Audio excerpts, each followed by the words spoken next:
కీర్తనల గ్రంథము 127వ కీర్తన 3వ వచనాన్ని మనం చదువుదాం. కుమారులు యెహోవా అనుగ్రహించు స్వాస్యము, గర్భఫలము ఆయన ఇచ్చు బహుమానమే. కుమారులు యెహోవా అనుగ్రహించు స్వాస్యము, గర్భఫలము ఆయన ఇచ్చు బహుమానమే. చిన్న ప్రార్థన చేసుకుందాం. ప్రేమ కలిగిన తండ్రి, కృప కలిగిన దేవ, నమ్మకమైన ప్రభువా యేసయ్య, ఈ సమయంలో ఈ బుధవారం ఈ సాయంకాలం మందు సామ్రాజ్యం యొక్క కుమారుడు రాజా దీప్తి యొక్క కుమార్తె శ్రేష్ఠ పుట్టినరోజును సంఘంలో మేము చేస్తూ ఉన్నాం. శ్రేష్ఠకు మీరు ఒక సంవత్సరం దాటించి 2వ సంవత్సరంలోనికి ప్రవేశించుటకు మీరు ఇచ్చినటువంటి కృపకై వందనాలు నాయన. ప్రతి సంవత్సరము మీరు మాకు బిడ్డలను దయచేసినటువంటి విషయాన్ని బట్టి నీ సన్నిధిలో చేరి, లేదా మా యొక్క గృహం దగ్గరైనా కానీ నీ నామాన్ని స్తుతించకుండా, నీ నామాన్ని కొనియాడకుండా మీరు మాకు ఇచ్చిన బిడ్డలను బట్టి మేము ప్రభా నాయన నిన్ను స్తుతించకుండా ఎలా ఉండగలుగుతాం? దేవుడు గొప్ప కార్యాన్ని చేసి మంచి బిడ్డను ఇచ్చినప్పుడు ఆ బిడ్డను బట్టి కృతజ్ఞత చెల్లించకుండా ఎలా ఉంటాం? ఈ దినము ప్రభా నాయన మరి సంఘంలో మేము ఆ విషయాన్ని బట్టి చేరి, తండ్రి మా ఎదురుగా శ్రేష్ఠ ఉంది, వాళ్ళ తల్లి ఉన్నది, దీప్తి ఉన్నది ప్రభా నాయన, వారి యొక్క బంధువులు ఉన్నారు, వారందరూ కూడా ఈ యొక్క వాక్యాన్ని వింటూ ఉండగా మీ కృప చూపండి. నీ వాక్యమే వర్ధిల్లాలి, నీ వాక్య ప్రకారమే మేము మారాలి, నీ వాక్యమే విజయం అవుతూ ఉన్నది. ఆ వాక్యాన్ని బట్టి మేము జీవించడానికి కృప చూపమని మీరే పరిశుద్ధాత్మ శక్తి సహాయతను అందించి వాక్యం నడిపించమని కోరుతూ యేసు నామములో బట్టి ప్రార్థిస్తున్నాను తండ్రి, ఆమేన్. ప్రియులారా, నేను చదివినటువంటి మాట 127వ కీర్తన 3వ వచనం. కుమారులు యెహోవా అనుగ్రహించు స్వాస్యము, గర్భఫలము ఆయన ఇచ్చు బహుమానమే. మరి ఆ బహుమానము మన ఎదుట ఉన్నది కదా. ఇది బహుమానం, ఏది బహుమానం? బహుమానం ఏది?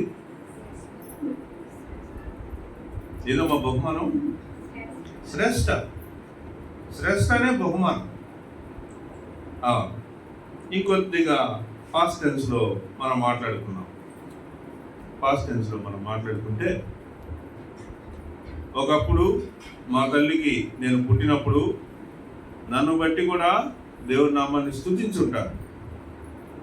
కాబట్టి బహుమానం మనందరం కూడా దేవుని చేత నిర్మింపబడినటువంటి బహుమానాలము అనే విషయాన్ని మనందరం కూడా గుర్తుపెట్టుకోవాలి. కాబట్టి దేవుడిచ్చినటువంటి బహుమతి, ఆయన ఇచ్చినటువంటి గొప్ప బహుమతి, మనిషికి ఇచ్చినటువంటి గొప్ప బహుమతి ఏంటి అని మనం చూస్తే, కుమారులను లేదా గర్భఫలాన్ని ఇవ్వటం అనేటువంటిది దేవుడిచ్చినటువంటి బహుమానం. దేవుడిచ్చినటువంటి ఆ బహుమానాన్ని గురించి మనం కొన్ని నిమిషాలు వాక్యాన్ని ధ్యానం చేసుకుందాం. దేవుని దృష్టిలో ఈ భూలోకంలో ఒక మనిషి ఈ భూలోకంలో జన్మించాడు అంటే, ఆ మనిషికి ఆ మనిషి గురించి దేవునికి ఒక ప్రత్యేకమైనటువంటి ఆలోచన ఉంటుంది. అర్థమైందా? ఈ భూలోకంలో శ్రేష్ఠ అయినా, లేకపోతే మన పిల్లలు, ఇంకా ఎవరైనా కానీ, ఎవరు జన్మించినా కానీ మనం ఏం అర్థం చేసుకోవాలా? వాళ్ళ గురించి దేవుడికి ఒక ప్రత్యేకమైనటువంటి ఆలోచన ఉంటుంది. దేవుడికి ఒక ఆలోచన ఉంటుంది. ఈ భూలోకంలో మనిషిని జన్మింపజేసింది ఎందుకంటే ఏదోలే ఇంకా జీవితం అన్నాక పిల్లలు పుట్టకుండా ఉంటారా? పుడతానే ఉంటారు, ఎదుగుతూనే ఉంటారు, పెద్దోళ్ళు అవుతూనే ఉంటారు, కాలం అయిపోతే చచ్చిపోతూ ఉంటారు. ఇది ఒక సైకిల్, లైఫ్ సైకిల్. కాబట్టి అలా జరుగుతూ ఉంటుంది. యాదృచ్ఛికంగా మనం పుట్టాము అని చెప్పడానికి లేదు. దేవుడికి ప్రతి ఒక్కరి గురించి ఒక ప్రత్యేకమైనటువంటి ఆలోచన ఉంటుంది. నా గురించి, నీ గురించి, మనందరి గురించి ఒక ఆలోచన ఉంది. అందుకే వాక్యంలో మనం చూడగలిగితే ఇర్మియా గ్రంథంలో నుంచి ఒక మాట చూద్దాం. చూడండి, ఇర్మియా గ్రంథం 1వ అధ్యాయంలో మాట్లాడుతున్నటువంటి మాటని మనం చూద్దాం. ఏమంటున్నారు అక్కడ? 1వ అధ్యాయము 4-5 వచనాలు కలిసి ఉన్నాయి, అది చదువుదాం. యెహోవా వాక్కు నాకు ప్రత్యక్షమై ఇలాగు సెలవిచ్చింది. ఏమని సెలవిచ్చింది? గర్భములో నేను నిన్ను రూపింపక మునిపే నిన్ను ఎరిగితిని, నీవు గర్భము నుండి బయలుపడినాడు. వెనక్కి తిరిగాడు, ముందుకు తిరిగాడు, కాలుతో దంతున్నాడు. ఇలాంటివన్నీ మనం చెప్తా ఉంటాం కదా. చాలా విషయాలు మన తల్లులు చెప్తా ఉంటారు. అయితే దేవుడు ఏమంటున్నాడంటే, నువ్వు చలనం గురించి మాట్లాడుతున్నావు చూసావా, నేను చలనం కాదు, నీకు రాజాకి వివాహం కాక ముందే శ్రేష్ఠ గురించి నాకు తెలుసు అంటున్నాడు. దేవుడు ఏమంటున్నాడు? నీకు రాజా ఎవరో తెలియకముందే, రాజాకి దీప్తి ఎవరో తెలియకముందే దేవుడికి ఎవరు తెలుసు? శ్రేష్ఠ తెలుసు, శ్రేష్ఠ తెలుసు. ఎవరిని ఎప్పుడు ఎలా కలుపుతాడు అనేది దేవుడికే తెలుసు, మనిషికి తెలియదు. కాబట్టి ఈ భూలోకంలో శ్రేష్ఠ జన్మించా ఉన్నాము. గర్భములో నేను నిన్ను రూపింపక మునిపే నిన్ను ఎరిగితిని, నీవు గర్భము నుండి బయలుపడక మునిపే నేను నిన్ను ప్రతిష్ఠించితిని. నువ్వు కడుపులోంచి బయటకు రాకముందే దేవుడు ఏం చేశాడు? ఇక్కడ వాక్యంలో ప్రతిష్ఠించాడు అనే విషయం మనం చూస్తూ ఉన్నాం. ఇంకా ఇర్మియా గురించి మనం ఇంకా చూస్తూ ఉంటే అక్కడ ఏమన్నాడంటే, అలా నిర్మించలేదు, అలా రూపించలేదు. ప్రతి ఒక్కరిని దేవుడు ఎలా రూపించాడు అంటే తన పోలికలో నిర్మించాడు. ఎవరి పోలికలో? తన పోలికలో. దేవుని పోలికలో మనిషి నిర్మింపబడ్డాడు. ఆ మనిషిలో నుంచి వస్తున్నటువంటి మనుషులందరూ కూడా దేవుని యొక్క రూపమే అనే విషయాన్ని మనం గ్రహించాలి. దేవుని యొక్క రూపమే అని మనం గ్రహించినప్పుడు దేవుడు చెడిపోయినటువంటి పనులు, చెడ్డ పనులు చేసేవాడు అవుతాడా? అవ్వడు. దేవుడు అంటే దేవుడే, ఎప్పటికైనా తప్పు లేనివాడే. మరి అలాంటి దేవుడు సృష్టించినటువంటి మనుషులు ఎందుకు తప్పు చేస్తున్నారు? ఎందుకు తప్పు చేస్తున్నారు అంటే దానికి కారణం కూడా మనము తర్వాత వచనంలో చూడబోతా ఉన్నాం. ఏంటంటే సామెతల గ్రంథంలో నుంచి చూద్దాం. చూడండి, సామెతల గ్రంథం 22వ అధ్యాయం 6వ వచనం. 22:6. బాలుడు నడవవలసిన త్రోవను వానికి నేర్పుము, వాడు పెద్దవాడైనప్పుడు దాని నుండి తొలగిపోడు. ఇక్కడ మనం చూస్తా ఉన్నటువంటి మాట, దేవుడు మరి మంచిగా సృజించినటువంటి బిడ్డలు ఎదుగుతున్నటువంటి వయసులో పెద్దవాళ్ళు అయినప్పుడు ఎందుకు చెడిపోయారు, ఎందుకు పడిపోయారు, ఎందుకు ఏమంటారమ్మా? నా కొడుకు అంటారు, నా కూతురు అంటారు. ఈ మధ్య యూట్యూబ్లో కొన్ని షార్ట్స్ ఎక్కడ ఉంటున్నాయి. ఆడపిల్ల పెను మీద నుంచి దోశ తిరగతిప్పేయటానికి పోయి ఆ దోశ పొయ్యిలో పడింది అనుకోండి, అప్పుడు దాని టైటిల్ ఏం పెడుతున్నారంటే డాడీ లిటిల్ ప్రిన్సెస్. ఏంటిది? Daddy little princess. అంటే పని సరిగ్గా చేయలేకపోయేటువంటి పరిస్థితిలో పిల్లలకు అలాంటి పేర్లు పెడుతున్నారు. కాబట్టి ఇక్కడ మనం ఏం అర్థం చేసుకుంటున్నామంటే తల్లిదండ్రులు పిల్లలకి ఏం చేయాలండి? ఇక్కడ నేర్పుము అంటున్నాడు. నేర్పుతా ఉండాలి. అన్ని ఏం చేయాలా? నేర్పుతా ఉండాలి. ఇలా చేయి, అలా చేయి అని నేర్పిస్తూ ఉండాలి. బాలుడు నడవలసినటువంటి త్రోవ, నడువవలసినటువంటి త్రోవ, ఇది చాలా ముఖ్యం అన్నమాట. దేవుడు నీకు బహుమతిగా ఇచ్చినటువంటి బిడ్డ చెడిపోకుండా, పడిపోకుండా, మంచిగా బతికి దేవుడిచ్చినటువంటి బహుమతికి అనుగుణంగా నువ్వు వానికి ఏం చేయాలంటే త్రోవలో నడిచేటువంటి ఆ త్రోవ, ఓకే, నడువవలసినటువంటి త్రోవను నువ్వు నేర్పాలి. ఫస్ట్ ఎవరు నేర్పాలంటే తల్లే నేర్పాలి. ఎవరు నేర్పాలి? తల్లి బాధ్యత. పిల్లలకు ఫ్రీడమ్ ఇవ్వాలా. ఫ్రీడమ్ ఇవ్వకుండా ఉండకూడదు. ఫ్రీడమ్ ఇవ్వాలి, కానీ ఫ్రీడమ్తో పాటు ఏం చేయాలా? ఆ త్రోవని ఆ త్రోవలో నడుస్తున్నారా లేదా అనేటువంటిది చూస్తూ ఉన్నారు. ఆ త్రోవలో నడవటం అనేటువంటి విషయాల్లో, నడవలసినటువంటి త్రోవలో ఏమేమి త్రోవలు ఉంటాయమ్మా? తల్లులుగా చెప్పండి, ఏమేమి త్రోవలు ఉన్నాయమ్మా? ఒకటి ఎడ్యుకేషన్ కదా, పిల్లలు చదువుకుంటానే ఉండాల పిల్లలు. వాడికి చదువు మీద ఇంట్రెస్ట్ లేదులే అనే ఆలోచన తల్లులకి రాకూడదు. తండ్రులకైనా రాకూడదు. ఎప్పుడైనా అలాంటి ఆలోచన వచ్చిందంటే ఏం చేయాలంటే త్రోవ తప్పుతున్నారు అనే విషయం తెలుసుకోవాలి. ఇంట్లో ఏం చేయాలంటే ప్రతిరోజు ప్రార్థన చేసుకోవాలి. ఉదయం ఏం చేయాలా? ప్రార్థన చేసుకోవాలి. సాయంత్రం ప్రార్థన చేసుకోవాలి. మీరు ప్రార్థన చేసుకుంటా ఉంటే ఆటోమేటిక్గా పిల్లలు కూడా ఏం చేస్తారు? వాళ్ళు కూడా మీ పక్కన కూర్చొని ప్రార్థన చేసుకుంటారు కదా. మన పిల్లలు ఉన్నారు, ప్రేయర్ జరుగుతూ ఉంది, ఆమేన్ అనగానే వాళ్ళు కూడా ఏమంటున్నారు? ఆమేన్ అంటున్నారు. సందర్భంగా తండ్రులు ఏం తెలుసుకోవాలి అంటే బాలుడికి ఏం చేయాలా? నడవవలసినటువంటి త్రోవలో ఉన్నాడా లేదా, ఆ త్రోవ అనేటువంటిది నేర్పాలన్నమాట. త్రోవ అనేది సరిగ్గా నేర్పితే మనం అనుకున్నట్టుగా తయారవుతారు కదా.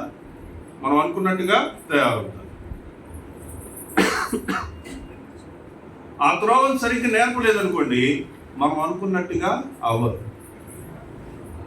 చైనాలో బాగా ఫేమస్ ఏంటంటే స్క్వేర్ ఏమంటారు, వాటర్ మెలన్స్. తెలుసా మీకు? Square water melons. అదే పుచ్చకాయలు ఎట్లుంటాయమ్మా? పుచ్చకాయలు రౌండ్గా ఉంటాయి కదా. కానీ చైనాలో పుచ్చకాయలు రౌండ్గా ఉంటాయి. రౌండ్గా ఉండే కాకుండా పెట్టిగా బాక్స్ లాగా ఉండేటువంటి వాటర్ మెలన్స్ కూడా ఉన్నాయి, పుచ్చకాయలు కూడా ఉన్నాయి. అవి చాలా ఖరీదు. కాబట్టి మామూలుగా ఎదిగినటువంటి పుచ్చకాయ ఎలా ఉంటుందో అలా కాకుండా వాళ్ళు ఏం చేస్తున్నారంటే రైతులు దానికి ఒక షేప్ ఇస్తున్నారు. దానికి ఏం చేస్తున్నారు? ఒక షేప్ ఇస్తున్నారు. అదే నేను ఇక్కడ చెప్తుంది. తల్లిదండ్రులుగా పిల్లలకు మనం ఏం చేయాలంటే ఒక షేప్ ఇవ్వాలి. మనం వాళ్ళకి ఒక షేప్ ఇవ్వాలి, ఒక కొలబద్ద పెట్టాలి, ఒక రూల్ పెట్టి దాని ప్రకారం వాళ్ళు నడవాలి అనేటువంటిది తల్లిదండ్రులుగా చేయవలసినటువంటి బాధ్యతను మనము గ్రహించాలి. వాక్యంలో మనం చూడాలనుకుంటే చాలా ఉదాహరణలు ఉన్నాయి. తిమోతి తల్లి అపోస్తల కార్యం 16:1 మనం చూస్తాం. 16:1 మనం చూసినప్పుడు తిమోతి తల్లి గురించినటువంటి మాట మనం చూడవచ్చు అన్నమాట. అవసరమేం లేదు, కానీ తాను ఎలాంటి స్థితిలో ఉన్నారు అనే విషయాన్ని అక్కడ మనం చూడవచ్చు. పౌలు దెర్బేకును లుస్త్రకును వచ్చెను. అక్కడ తిమోతి అని ఒక శిష్యుడు ఉండెను. అతడు విశ్వసించిన ఒక యూదురాలి కుమారుడు కాబట్టి తిమోతి ఏమయ్యాడంటే, తిమోతి వారిగా ఉన్నప్పుడు అప్పుడు ఏమనుకుంటారు తెలుసు తల్లిదండ్రులు? నాకెందుకు దేవుడు ఇట్లాంటి కొడుకునిచ్చాడు, నాకెందుకు దేవుడు ఇలాంటి కూతుర్నిచ్చాడు అని అనుకుంటారు. కాదు, దేవుడు ఒక బహుమతిగా బిడ్డని మీకు ఇచ్చి ఏం చెప్పాడు తెలుసా? వారిని త్రోవలో నడిపించమని చెప్పాడు. బాలుడు నడవలసినటువంటి ఒక త్రోవ పెట్టి దాంట్లో నడిపించమని చెప్పాడు. నువ్వేం చేసావు? నడిపించలేకపోయావు. ఏం చేసావు?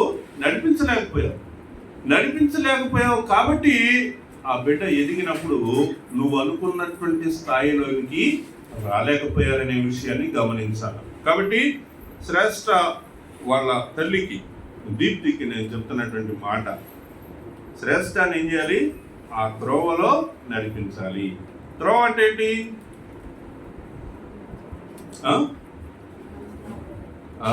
ఎడ్యుకేషన్, తర్వాత దైవభక్తి, దేవుని యొక్క మార్గంలో నడిపించాలి. ఎప్పటి నుంచి నడిపించాలి? చిన్నప్పటి నుంచే. ప్రసంగి 12:2 ఏముంది? ఏముందమ్మా? ప్రసంగి 12:2 ఏముంది?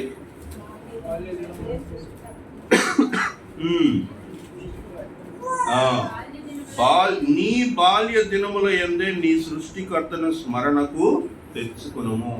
చాలా మంది ఇప్పుడు ఏమనుకుంటున్నారో తెలుసా? పిల్లలు చదువుకోవాలి, పెద్దోళ్ళు అవ్వాలి, వాళ్ళకి డిగ్రీ అయిపోవాలి, లేకపోతే బీటెక్ అయిపోవాలి, ఉద్యోగం రావాలి, పెళ్ళి అవ్వాలి, పెళ్ళి అయిన తర్వాత అప్పుడు యేసు ప్రభువుని నమ్ముకోవాలి అని అనుకుంటున్నారు చాలా మంది. కాదు, యేసు ప్రభువుని ఎప్పుడు నమ్ముకోవాలి? బాల్య దినములలోనే. కాబట్టి మీ పిల్లల గురించి మీరేం చేయాలంటే, మీ పిల్లల గురించి మీరేం చేస్తారు చెప్పండి? వాళ్ళ గురించి మీకు ఇప్పటి నుంచే ప్లాన్స్ ఉంటాయి కదా. ఇప్పుడు నుంచే ప్లాన్స్ ఉంటాయి. ఏముంటాయి వాళ్ళ గురించి మీకు ప్లాన్స్? వాళ్ళకి మనం చిన్నప్పటి నుంచే అకౌంట్ తీయాలి, వాళ్ళకి చిన్నప్పటి నుంచే సేవింగ్స్ చేయాలి, వాళ్ళకి చిన్నప్పటి నుంచే ఏ స్కూల్లో లేకపోతే ఏ స్కూల్లో వాళ్ళని చదివించాలి, ఒంగోలులో ఉన్న పెద్ద స్కూల్ ఏంటిది, బాగా చదువు చెప్పే స్కూల్ ఏంటిది, ఇంకా రకరకాలుగా మనం ఆలోచించి వాళ్ళ గురించి అన్నీ కూడా ముందుగానే ప్లాన్ చేస్తూ ఉంటాం కదా. అవును కదా ఏమా? మీ పిల్లల గురించి మీరు ఆలోచించట్లేదా? ఆలోచిస్తున్నారు కదా. ఎంత పేదరికంలో ఉన్నా కానీ తండ్రులకి పిల్లల గురించి వాళ్ళ ఉన్నటువంటి స్థాయిని బట్టి వాళ్ళు ఆలోచించుకుంటారు కదా. ఏ తల్లిదండ్రులైనా వాళ్ళ పిల్లల గురించి ఆలోచించుకుంటారు. మీ ఆలోచన క్రమంలో ఈ పాయింట్ కూడా యాడ్ చేయాలి. ఏ పాయింట్ చెప్పండి? బాల్య దినముల యందే నీ సృష్టికర్తను స్మరణకు తెచ్చుకో. కాబట్టి బాల్య దినములలోనే, మీ పిల్లల యొక్క బాల్య దినములలోనే, పిల్లలు తల్లుల్ని తండ్రుల్ని వాళ్ళు చేస్తున్న పనులు చేస్తూ ఉంటే మీరు సంతోషపడతారు కదా. కానీ ప్రార్థన చేసుకుంటున్నారా, వాక్యం చదువుకుంటున్నారా అనే విషయాలను మీరు ఆలోచించి ఆ విషయాలు వాళ్ళలో కనిపిస్తున్నాయా లేదా అనేది మీరు నిరంతరం వాళ్ళలో మీరు గమనించాలి. పైన కట్టిపోయారా? మంచిది. తర్వాత చివరిగా నేను ఒక మాట చెప్పి ముగిస్తాను. ఫస్ట్ ఏం చూసామమ్మా? పిల్లలు దేవుడిచ్చినటువంటి బహుమానం. ఆ బహుమతిగా ఉన్నటువంటి బిడ్డలను మనం ఏం చేయాలి? త్రోవలో నడిపించాలి. వాళ్ళకి ఒక త్రోవ, ఆ త్రోవలో వాళ్ళని ఏం చేయాలి? నడిపించాలి. ఇంకో మాట ఏంటంటే, యేసయ్య చిన్న బిడ్డల్ని ఏమంటున్నాడంటే తన దగ్గరికి రమ్మంటున్నాడు. యేసు ప్రభు వారి కోరిక ఏంటి చెప్పండి? మార్కు సువార్తలో చూద్దాం ఆ మాట. 10వ అధ్యాయంలోనికి రండి. మార్కు సువార్త 10వ అధ్యాయం 13వ వచనం నుంచి మనం చూస్తే అక్కడ తన చిన్న బిడ్డలను ముట్టవలనని కొందరు ఆయన యొద్దకు వారిని తీసుకుని వచ్చిరి. అయితే శిష్యులు వారిని తీసుకుని వచ్చిన వారిని గద్దించిరి. యేసు అది చూచి కోపపడి, చిన్న బిడ్డలను నా యొద్దకు రానియుడి, వారిని ఆటంకపరచవద్దు. చిన్న బిడ్డలను ఏం చేయాలి? చిన్న బిడ్డలను నా యొద్దకు రానియుడి.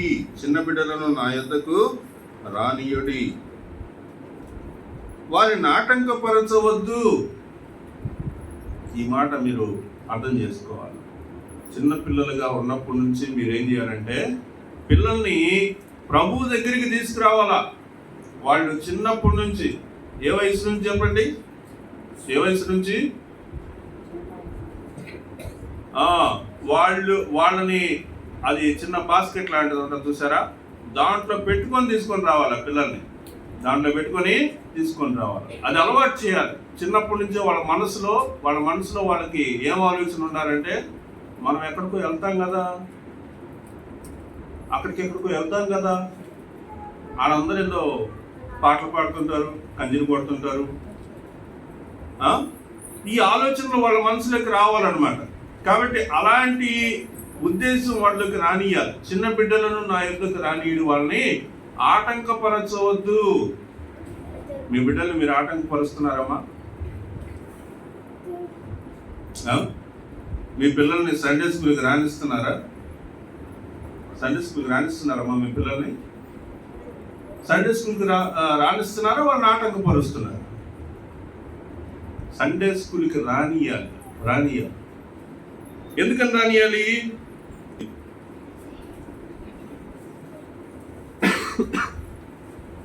నా ఎద్దుకు రానియుడి అంటున్నాడు. నా ఎద్దుకు రానియుడి అనే విషయంలో నేను మీకు గుర్తు చేసింది సండే స్కూల్. చిన్నపిల్లలకి సండే స్కూల్ గుర్తు చేశాను అమ్మా. ఒంగోలులో ఉన్నప్పుడు శ్రేష్ఠ అని సండే స్కూల్కి తీసుకురాడు. ఓకేనా? ఇంతకుముందు తెచ్చారు కదా ఒకసారి, ఎప్పుడు తెచ్చారా? తేలేదా?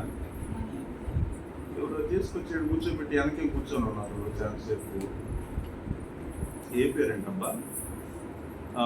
కాబట్టి మీరు ఇక్కడ ఉన్నప్పుడు సండే స్కూల్ టైంలో పిల్లల్ని తీసుకురావాలి. తీసుకొచ్చి ఇక్కడ కూర్చోబెట్టి వాళ్ళు ఒకవేళ వాళ్ళకి మీరు లేకపోతే ఇబ్బంది అనుకుంటే మీరు వెనక కూర్చొని వాళ్ళని అబ్జర్వ్ చేస్తూ ఉండాలి. అలవాటు చేయాలి, చిన్నగా వాళ్ళకి అలవాటు చేయాలి, దేవుని యొక్క మార్గాన్ని అలవాటు చేయాలి. రెండోది, ఇలాంటి వారిదే పరలోక రాజ్యం అంటున్నాడు. ఇది మనకండి, ఈ మాట ఎవరికంటే మనందరికి. ఇలాంటి వారిదే పరలోక రాజ్యం. కాబట్టి మనందరం ఎందుకు చర్చికి వస్తున్నాం, మనందరం చర్చిలో ఎందుకు ఉంటున్నాం అంటే పరలోకం వెళ్ళాలనే ఆలోచన, అంతే. అర్థమైందా? మనం ఎందుకు భక్తిగా జీవించాలి, ఎందుకు ఈ లోకంలో శ్రమలు అనుభవించాలి, ఎందుకు మనం ఇలాంటి పరిస్థితిలో ఉండాలి అంటే కేవలం ఒకే ఒక ఆలోచన. ఏంటో చెప్పండి? దేవుని రాజ్యం, పరలోకం అనేటువంటిది. కాబట్టి పరలోక రాజ్యంలో ఎవరుంటారు? చిన్నపిల్లల మనస్సు కలిగినటువంటి వారు. చిన్నపిల్లల తప్పును ఏమాత్రం సహించరు కదా, అలాంటి స్థితిలోనికి మనం రావాలి. మూడో విషయం అక్కడే మనం చూస్తూ ఉన్నాం, చూడండి. చిన్న బిడ్డ వలె దేవుని రాజ్యమును అంగీకరింపని వాడు అందులో ఎంత మాత్రమును ప్రవేశింపడని మీకు నిశ్చయముగా చెప్తున్నానని చెప్పి ఆ బిడ్డలను ఎత్తి కౌగిలించుకొని వారి మీద చేతులుంచి ఆశీర్వదించెను.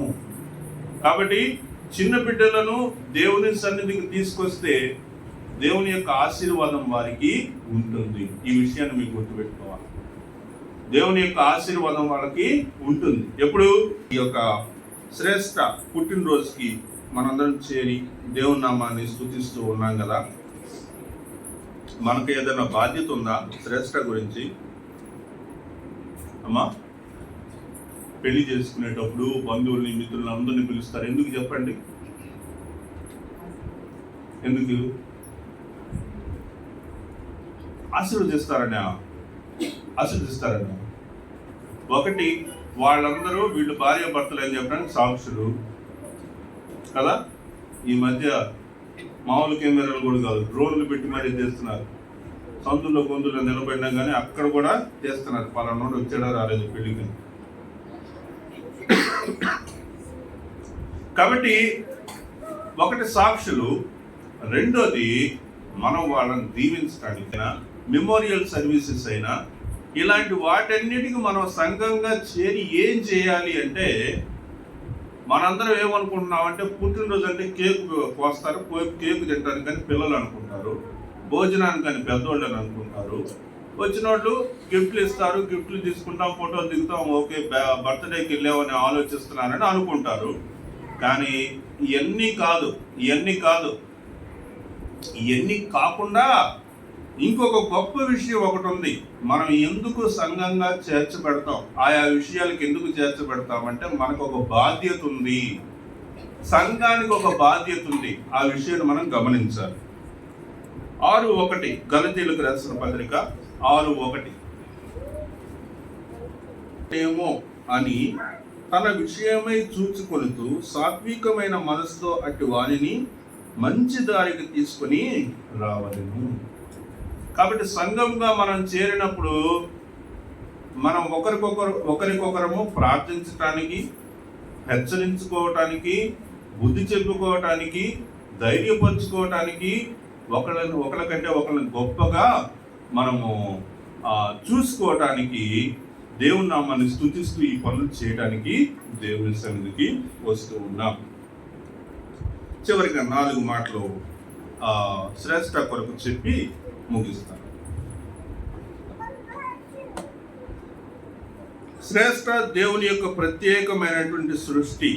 అవునమ్మా, నమ్ముతారా? మీరందరూ నమ్ముతారా?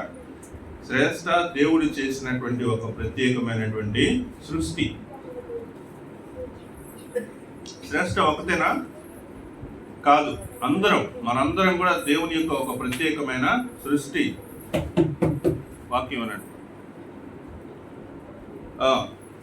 కాబట్టి తల్లిదండ్రులుగా దీప్తి కానీ, రాజా కానీ, సామ్రాజ్యవక్క కానీ, ఫ్రాన్సిస్ గారు కానీ, ఇంకా వాళ్ళ కుటుంబంలో ఉన్నటువంటి వారందరూ, వాళ్ళ బంధువులైనటువంటి వాళ్ళందరూ అనునిత్యం శ్రేష్ఠ కొరకు ఏం చేయాలమ్మా? ప్రార్థన చేయాలి. దేవుని నామాన్ని స్తుతించాలి, ప్రార్థన చేయాలి, సంఘం ప్రార్థన చేయాలి. తర్వాత రెండోది, శ్రేష్ఠ యొక్క నడక, శ్రేష్ఠ యొక్క త్రోవ, ఈ విషయాన్ని గురించి బాల్య దినం మీరు శ్రేష్ఠ కొరకు వేసుకున్నటువంటి ప్లాన్స్ అన్నిటినీ మీరు ఆలోచించి, ఆ ప్లాన్స్ అన్నిటిలో దేవుడు అనే మాట ఉందో లేదో ఆలోచించండి. ఏమర్థం చేసుకోవాలి మీరందరూ? ఒక శ్రేష్ఠ గురించి కదా నేను చెప్తుంది. తల్లిదండ్రులైనటువంటి వాళ్ళందరూ మీ పిల్లల కోసం మీరు ఏమేమైతే ప్లాన్స్ వేసుకున్నారో, ఇప్పటి నుంచే ఏమేమైతే ప్లాన్స్ రాసుకున్నారో, ఆ ప్లాన్స్ అన్నిటిలో దేవుడు అనే మాట ఉందా లేదో ఆలోచించండి. సమస్తానికి మూలం దేవుడే. సమస్తానికి మూలం ఎవరు? దేవుడే. దేవుని యొక్క సహాయం లేకుండా నువ్వు ఏది సాధించినా, ఎంతగా గొప్పవాడివి అయినా దానివల్ల ఉపయోగం ఏమీ లేదు. కాబట్టి మీరు శ్రేష్ఠ కొరకు వేసేటువంటి ప్రతి ప్లాన్లో, ప్రతి ఒక్క ఆలోచనలో, ప్రతి ఒక్క అడుగులో ఏముండాలి చెప్పండి? దేవుడు ఉండాలి, దేవుని యొక్క ఆలోచన ఉండాలి. తర్వాత దేవుని యొద్దకు రానియాలి. చిన్నపిల్లలు నా దగ్గర రానియమని చెప్పాడు కదా ప్రభు. కాబట్టి శ్రేష్ఠ అనుదిన జీవితంలో, ప్రతిరోజు జీవితంలో ఎవరుండాలమ్మా? ఎవరుండాలి? దేవుడు ఉండాల. సమయం ఉన్నప్పుడల్లా దేవుని సన్నిధికి రావాలి. ఆదివారం వచ్చినట్టే గ్యారంటీగా దేవుని సన్నిధిలో కనబడాలి, అంతే. అదొక రూల్. ఆ రూల్గా మనం పెట్టుకోవాలి. ఎందుకని చెప్పండి? ఎందుకు పెట్టుకోవాలి? ఉండు అంటారు. నీవు 100 ఏళ్ళు చల్లగా ఉండు అనే మాటని జరిగేటట్టు చేసేది ఎవరంటే దేవుడు. అర్థమైందా? మనిషి కాదు. మనిషి మాట మాత్రమే చెప్తాడు. నువ్వు 100 ఏళ్ళు చల్లగా ఉండమ్మా అంటారు.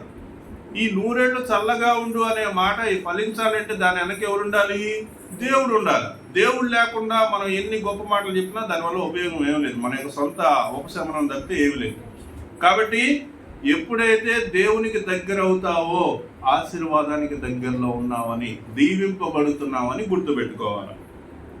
ఎప్పుడైతే దేవునికి దూరంగా ఉన్నావో అప్పుడు ఏమర్థం చేసుకోవాలి? ఇంకా మీ ఇష్టం, నా నోటితో నేను చెప్పకూడదు. తర్వాత చివరి మాట, 4వ మాట ఏం చూసాము? పిల్లల నడత గురించి సంఘం కూడా బాధ్యత తీసుకోవాలి. తీసుకొని ఏం చేయాలి? వాళ్ళ కొరకు ప్రార్థించాలా, హెచ్చరిస్తూ బుద్ధి చెప్పేటువంటి వారై ఉండాలి. కాబట్టి ఈ విషయాల్లో దేవుడు శ్రేష్ఠాన్ని, రాజాని, దీప్తిని, వాళ్ళ కుటుంబంలో ఉన్న వారందరినీ కూడా మిక్కిలిగా ఆశీర్వదించి దీవించును గాక. ఆమేన్.